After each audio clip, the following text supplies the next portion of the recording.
Welcome back to my channel. ఎలా ఉన్నారు అందరూ? మేమైతే చాలా బాగున్నాము. ఎవరైతే ఈ ఛానల్ సబ్స్క్రైబ్ చేసుకుని ఎవ్రీడే వీడియోస్ చూస్తున్నారో ప్రతి ఒక్కరికి చాలా థ్యాంక్స్ అండి. ఈరోజైతే మా అత్తయ్య మా హస్బెండ్ అయితే బయటకు వెళ్తున్నారనమాట. మా అత్తయ్య బయట తినకూడదు కదా అని చెప్పేసి మా హస్బెండ్ అయితే దోశలు వేసి పెట్టమన్నారు బాక్స్లో. ఇద్దరికి 3 దోశలు వేసి చట్నీ చేసి పెట్టానమాట.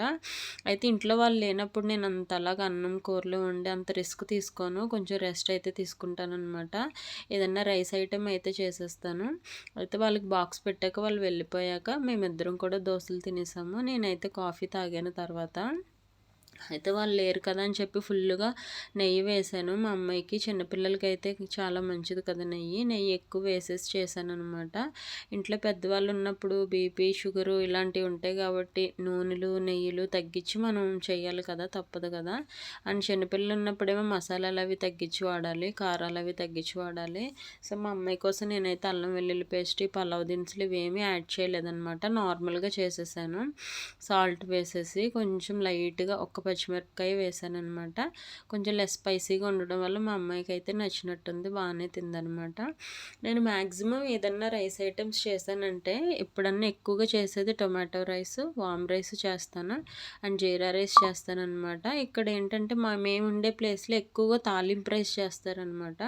ఉప్పు మిరగాయలు ఉంటాయి కదా, ఉప్పు మిరగాయలతో చేస్తారు. ఇక్కడ వాళ్ళకి ఎక్కువగా అది ఇష్టం అనమాట. నేనైతే ఎక్కువగా ఈ రైస్ ఐటమ్సే ఎక్కువగా చేస్తాను.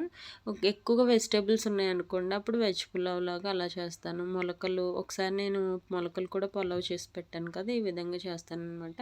ఆ తాలింపు రైస్ కూడా బాగానే ఉంటుంది, బట్ ఏంటో నేను అంత లైక్ చేయను అనమాట. ఈసారి మీకు ఆ వీడియో నేను షేర్ చేస్తాను. ఈ విధంగా పొడిపొడిలాడుతూ వచ్చింది. మనం రైస్ ఐటమ్స్ చేసుకునేటప్పుడు ఎప్పుడు కూడా కొంచెం హాఫ్ గ్లాస్ వాటర్ తగ్గించి వేసుకుంటే బాగా వస్తుంది రైసు. నేనైతే ఆనియన్స్ లేకుండా ఏ రైస్ తిన్ననమాట. ఆనియన్స్లో యాంటీ ఆక్సిడెంట్స్ ఎక్కువగా ఉంటాయి, చాలా మంచిది హెల్త్కి. అండ్ ఈవినింగ్ వచ్చేసి మా అమ్మాయికి అయితే ఎగ్ పౌచ్ అయితే చేశాను. ఇది యూట్యూబ్లో చాలాసార్లు చూశాను, ట్రై చేద్దాం అనుకున్నాను. వస్తుందా లేదని ట్రై చేశాను, బాగానే వచ్చిందనమాట.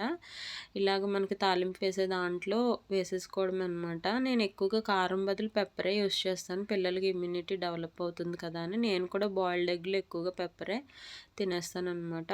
మీకు నచ్చితే తప్పకుండా లైక్ చేయండి, సబ్స్క్రైబ్ చేయండి, షేర్ చేయండి. Thanks for watching.